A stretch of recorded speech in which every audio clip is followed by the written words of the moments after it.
The Victorian Conservation Seed Bank is located in the National Herbarium at the Royal Botanic Gardens, Victoria. Our aim is to collect high quality seed for long-term ex situ conservation of our native flora, with an emphasis on species at risk. We are supporting Delwip's bushfire response and recovery program from these recent catastrophic bushfires. We assess populations in the field and bring them back to the seed lab, where we clean them and work out their germination protocols. This can be a really complex process. However, through the provision of key diagnostic equipment, such as an X-ray machine from Delwip, we can be assured of high-quality seed collections for long-term storage. This is also for research and restoration and to safeguard these priority bushfire-affected taxa.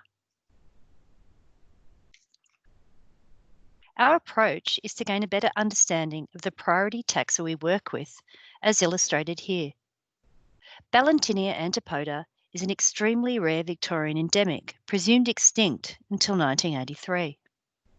Through understanding the specialist habitat this species occupies, moss on granite outcrops, its very short life cycle, and the environmental conditions required for successful germination, we were able to determine the best time for seed collection, how to successfully germinate it under laboratory conditions, and to cultivate for seed orcharding, and the best method for important reintroduction activities to boost overall plant numbers. Our work is ongoing with a strong focus on bushfire-affected Victorian species, many of which are federally or state-listed threatened taxa.